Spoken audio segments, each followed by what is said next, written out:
Oke. Nah, Mbak Arum, sebentar ya. Kita kan tahu nih, September Access Consciousness juga turut serta di dalam kampanye ini. Karena ini penting banget, karena setiap hari tuh jumlah orang yang punya niatan ini makin bertambah. Kehidupan sering kita baca, sering kita dengar, kehidupan semakin sulit katanya. Ya, betul sekali. Iya. Di mana-mana orang mengeluh. Barusan tadi juga ada, kebetulan kita lagi ngiklan sebuah kampanye juga, dan ada yang reaching saya. Dan saya tanya, karena di situ tertulis saya melihat ini di Facebook. Dan saya tanya, halo, terima kasih sudah menghubungi, ada yang bisa kami bantu. Dan cuma satu kalimat datang, saya butuh uang. Nah, dan saya kaget. Saya butuh uang, gitu jawabannya. Dan ini juga karena kita mau ngobrolin tentang isu-isu ini juga menjadi notify juga, menjadi pertanda juga bahwa siapa sih yang nggak butuh uang ya di masa-masa pandemi seperti ini, di mana banyak orang yang harus kehilangan pekerjaan, harus dikurangi penghasilannya kan, pasti tingkat stres juga meningkat dan banyak yang akhirnya memilih untuk bunuh diri. Nah, sesuai dengan obrolan kita sebelumnya itu tuh saya pingin banget nih ngobrol sama Teh Arum tentang ya cerita-cerita santai lah ya, walau ini berat, kita akan coba bawa seringan mungkin agar yang ikutan juga nggak ngerasa berat banget. Nah, bunuh diri ini sendiri, mungkin kita tahu persis sih ketika orang menyebutkan kata bunuh diri itu adalah upaya mengakhiri kehidupan. Nah, tapi mungkin Mbak Arum bisa jelasin dulu tentang ketika seseorang baru pada niat keinginan bunuh diri. Nah, itu tuh gimana sih maksudnya ketika orang punya keinginan bunuh diri? Ya. Oke. Jadi keinginan bunuh diri itu sebenarnya pada saat orang sudah memikirkan untuk melakukan bunuh diri hanya sepintas saja gitu, itu merupakan dikategorikan untuk suicide. Bahkan apalagi kalau sudah sampai perencanaan begitu ya. Gitu. Tapi suicidal itu tidak termasuk melakukan bunuh dirinya begitu. Jadi keinginan itu hanya sebatas dari pikiran selintas sampai perencanaan begitu. Oke, berarti tidak sampai ke aksinya ya, ke perwujudannya ya. Dan berarti ini masih ada celah ya untuk kita orang-orang terdekat yang mengetahui ini masih bisa untuk mencoba untuk menghambat ya, masih ini. Dan bicara mungkin juga ya mungkin juga Mbak Arum bisa cerita sekilas nih tentang fakta keadaan ini di Indonesia sendiri. Kita nggak usah bicara dunia kali ya, kita coba lihat di Indonesia sendiri itu fakta-fakta yang ada seberapa persen sih, seberapa banyak sih yang punya keinginan dan mewujudkannya ini, Mbak? Kalau menurut Dr. Teddy Hidayat, spesialis kejiwaan ya, beliau mengatakan bahwa sebelum pandemi COVID-19 menyerang, 1 dari 4 orang mengalami gangguan jiwa. Selain itu, setidaknya ada 11.315.500 orang yang mengalami depresi. Nah, yang mirisnya ini nih, hanya 9% yang sudah mendapatkan penanganan dan setidaknya setiap 40 detik 1 orang bunuh diri. Begitu. Wow, tragis banget ya. Iya, ironis sekali. Dari 11 juta, hanya 9% orang yang mendapatkan penanganan. Itu saja sudah sangat sedikit sekali gitu persentasenya. Iya, bener banget. Dan mengenaskan banget ya. Iya, 40 detik itu di setiap 40 detik ada satu yang bunuh diri. Dan kebayang ya kalau dalam sehari itu ada berapa jadinya. Dan itu sungguh tragis dan bicara tentang keinginan ini tuh Mbak Arum, kita nggak tahu ya, mungkin juga ada keluarga yang sedang depresi. Jadi mungkin Mbak Arum juga bisa jelasin tentang gimana sih mendeteksi ketika seseorang punya keinginan ini, ketika punya keinginan untuk bunuh diri. Ya, betul.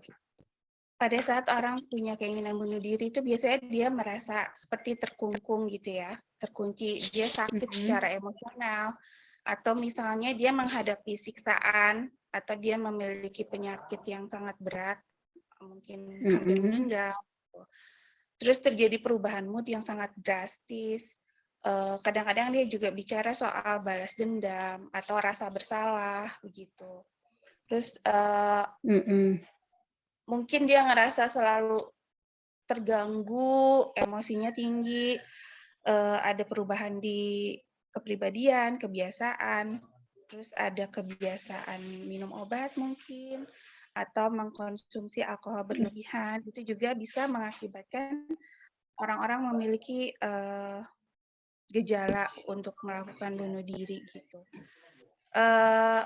Bahkan sampai ada orang yang mempersiapkan kematiannya secara detail ya, seperti salah satu foundernya Access Consciousness, Dr. Dain Heer, beliau juga pernah merencanakan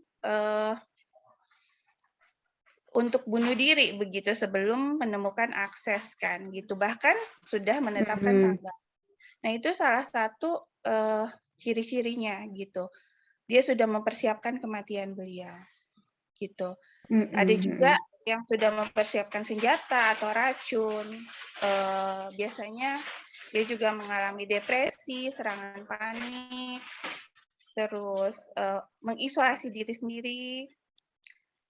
Ya salah satunya itu, atau salah satunya juga dia melakukan gerakan yang bolak-balik gitu, kayak orang yang ketok-ketokin kaki misalnya gitu ya, atau enggak jalan bolak-balik gitu, bolak-balik itu kan dia sangat dia sedang bisa dari mulai ringan sampai berat gitu. Tapi biasanya kalau berat itu kan berulang terus seperti itu. Jadi berarti ketika ada gejala-gejala seperti ini, orang-orang terdekatnya harus aware lah ya, harus waspada ya. Betul sekali. Dan juga mungkin ketika seseorang sudah mulai ngomong tentang ya ini, tapi terkadang gini, ada juga anjuran karena apapun sekarang go digital, jadi terkadang kita dianjurkan untuk memberikan password kita nih, jadi ke orang yang kita percaya kadang kan. Nah, jadi itu ada kalanya kita juga harus aware ketika misalnya orang udah memberikan semacam warisan digital ini juga kadang kita harus lihat celah ini juga ya, kelakuan yang ini juga ya, jangan-jangan ini mau say goodbye to the world kali ya, gitu ya. Betul. Jadi harus hati-hati juga ya, harus ditanyakan juga, ini ngapain sih? Betul. Ya. Karena banyak kasus di mana orang yang mau bunuh diri itu bahkan sehari sebelumnya masih ketawa-ketawa sama keluarganya gitu. Jadi mungkin yang dia perlihatkan tuh sangat kecil dan sangat tipis gitu ya. Tapi pada saat kita belajar awareness, kita akan ngerasa bahwa kok ini sangat heavy gitu. Atau dia mungkin akan perceive sesuatu ini gitu kan. Nah disinilah sebenarnya kita belajar awareness gitu. Kita jadi lebih aware dengan orang dekat begitu. Iya, nilai plus dari kita yang belajar lebih aware, berlatih consciousness, awareness, ya mungkin ini adalah nilai lebih ya, sehingga kita bisa jadi lebih lebih aware.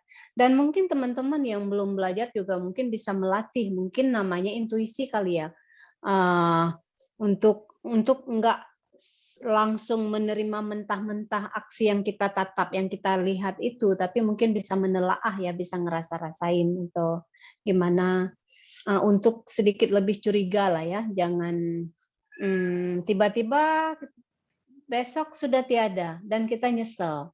Jadi tetap harus lihat tanda-tanda yang tadi Mbak Arun sudah jelasin.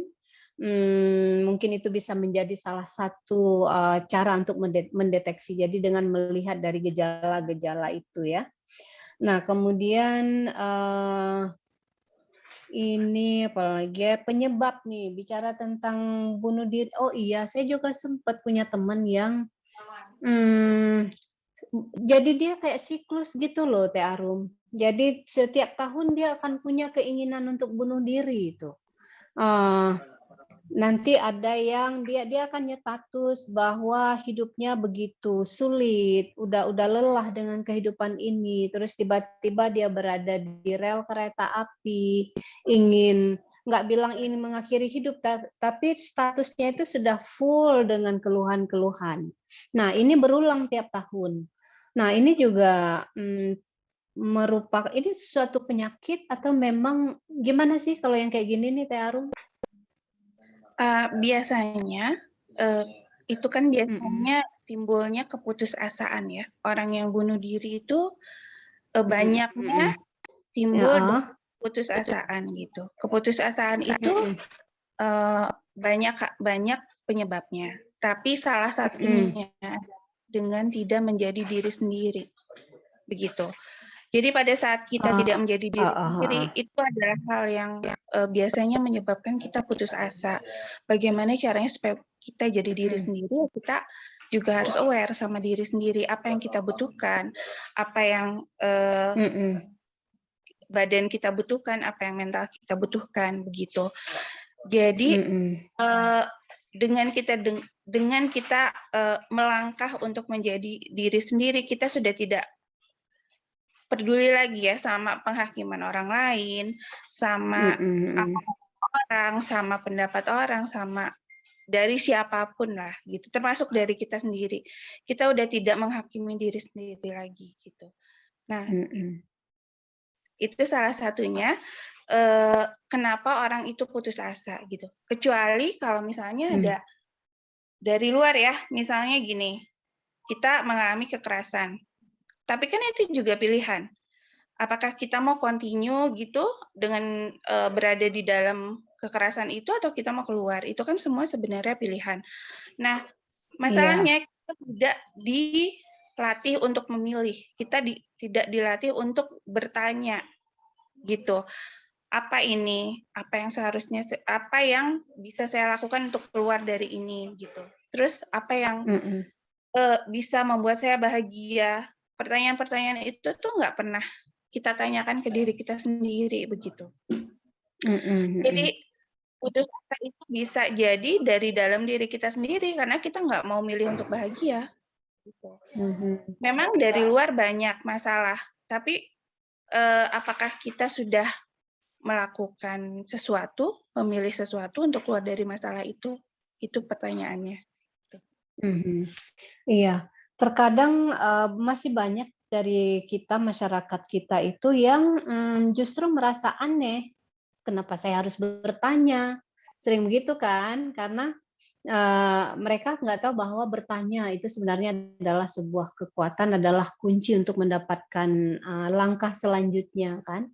Untuk mungkin dengan bertanya tanpa harus nunggu jawaban, kita pokoknya sudah mencoba membuka peluang untuk mendapatkan solusi, nanti untuk dituntun mendapatkan solusi. Nah, kemudian kasus bunuh diri terus saja meningkat, kasus bunuh diri terus saja meningkat, dan kita juga lihat biasanya sih di setiap September itu selalu adalah kampanye-kampanye untuk peningkatan kesadaran tentang pencegahan bunuh diri. Tapi tentu kampanye ini nggak cukup kalau hanya di bulan ini dong. Tapi sosialisasi seperti ini kan harus kontinu ya, dan nggak cuma oleh pihak-pihak berwenang, tapi oleh semua kan. Nah, Kemudian juga aku tuh pingin juga, ini Teh Arum, kan tadi kita udah ngobrol tentang cara mendeteksi tentang, gejala-gejala sehingga kita bisa tahu dan bisa mencoba mengulurkan tangan untuk mencegah atau menghambat si calon pelaku. Nah, kemudian penyebab-penyebabnya itu biasanya apa aja sih, Mbak Arum, yang bikin orang sampai akhirnya, "Ya udah deh, gue nyerah deh." Kayaknya melanjutkan kehidupan juga udah nggak ada gunanya lagi gitu loh. Kalau dari ini saya berbicara dari pengalaman sendiri ya, gitu. Mhm. Sempat suicidal thoughts, berpikir untuk bunuh diri itu sampai bertahun-tahun gitu. Nah, Oh, salah satu hal yang paling signifikan adalah rasa putus asa, begitu. Nah, mhm. di luar itu biasanya ada, misalnya ada kekerasan gitu dalam rumah tangga, atau kekerasan anak, atau pembiaran, atau misalnya ada gangguan mental gitu. Tapi menurut saya yang paling saya rasa adalah putus asa begitu. Putus asa itu seperti kita deadlock, nggak bisa keluar dari mana-mana. Nah, apa yang bisa membuka? Yaitu dengan kita bertanya begitu, karena bertanya itu membuka possibility.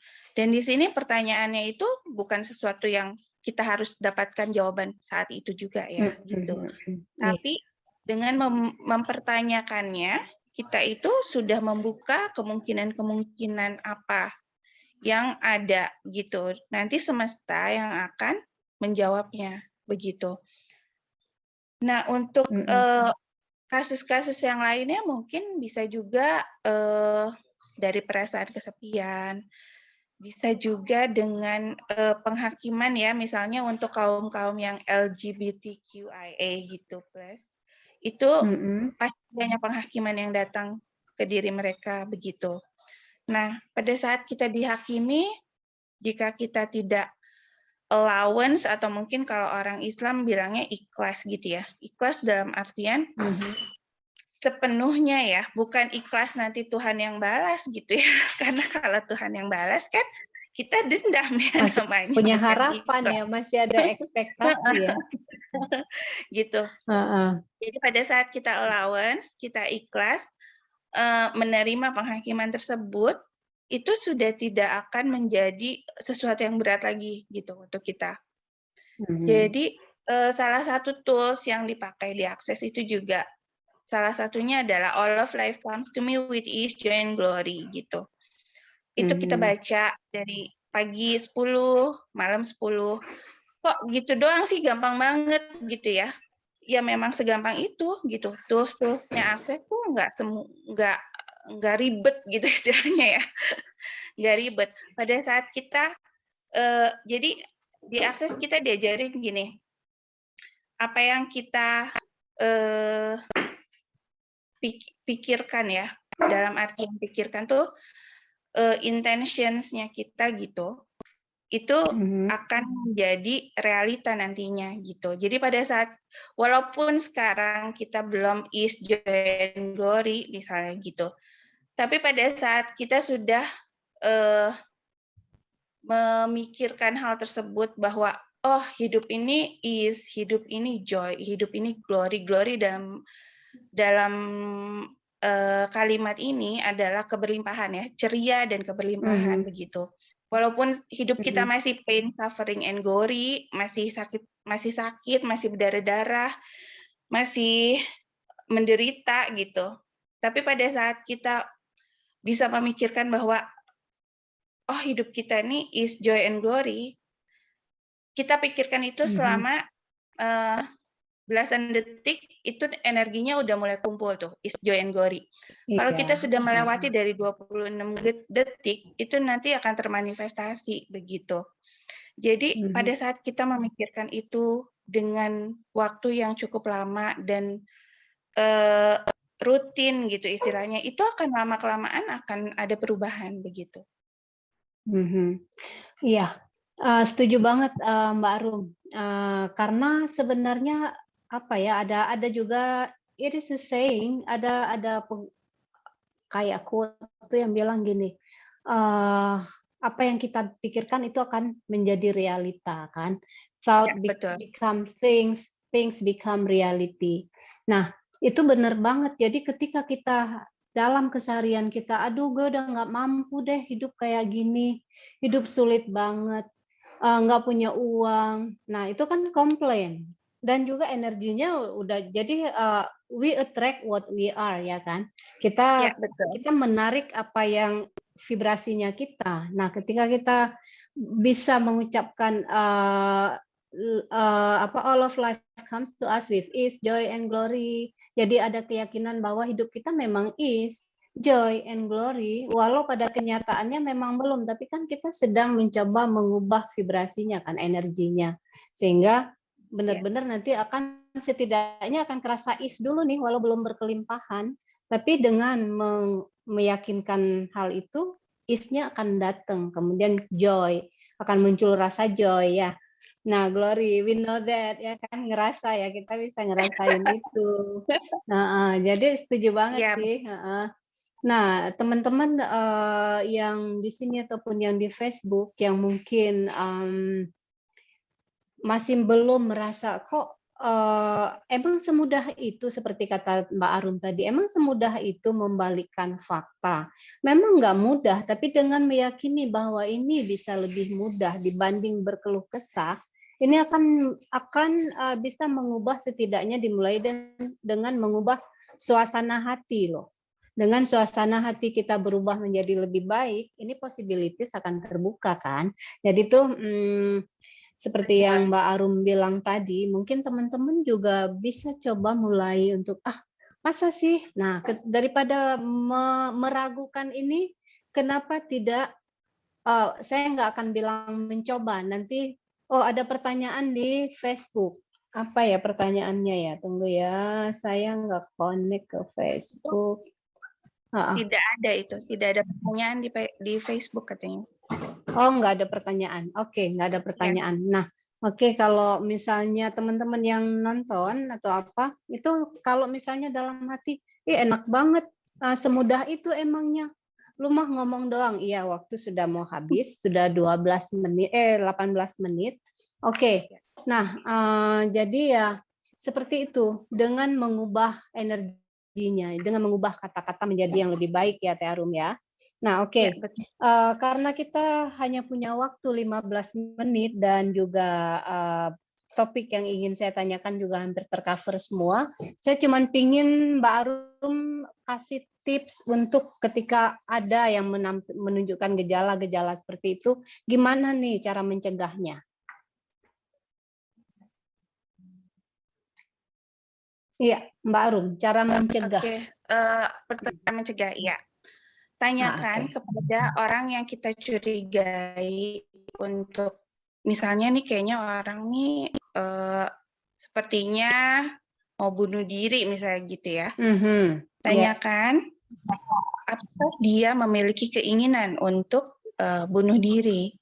Karena menurut penelitiannya, untuk menanyakan hal tersebut itu tidak meningkatkan resiko untuk keinginan bunuh dirinya bertambah seperti itu. Terus lindungi orang itu dengan cara menemani, menyingkirkan semua benda yang tajam yang bisa dipakai untuk bunuh diri gitu, misalnya pisau atau racun. Dengarkan keluh kesahnya, tetap ada, tetap present sama orang tersebut, terus sarankan untuk menghubungi profesional atau orang-orang yang bisa membantunya, misalnya teman, keluarga, begitu ya. Pada saat kita sedang berjauhan, tolong tanyakan kabarnya juga, gitu. Jadi jangan setelah kita dengarkan dia dari dekat, gitu. Nah, setelah dia membaik, kita ngilang, gitu. Itu kita kan jadi khawatir nanti ya. Nah, untuk mengurangi resiko dan itu tumbuh lagi, kita tanyakan kabar mereka bagaimana, begitu. Nah, yang terakhir bisa dengan access bars, begitu. Dengan access bars kita benar-benar bisa ngebuang sampah mental, ngedelete semua sampah mental yang udah nggak works lagi di kehidupan kita, gitu. Oke. Iya, jadi makasih banyak loh Mbak Arum untuk Sama-sama. sharingnya, dan ini bermanfaat banget dan ya langkah terakhir dan paling efektif itu sebenarnya memang ya melangkahlah dan run your bars on. Jadi itu boleh teman-teman bisa lihat di hidupceria.com itu ada banyak info-info tentang bars dan juga kita punya praktisi-praktisi yang ada di seluruh Indonesia. Jadi teman-teman bisa mengakses para praktisi untuk mendapatkan barsnya. Jadi itu aja sharing kita siang ini dan semoga bermanfaat. Sampai ketemu lagi di Rabu berikutnya. Mbak Arum, makasih banyak untuk sharingnya. Bye-bye. Ya, sama-sama. Thank you semua. Ya. Recording stop. Bisa Stop recording dulu ya bentar.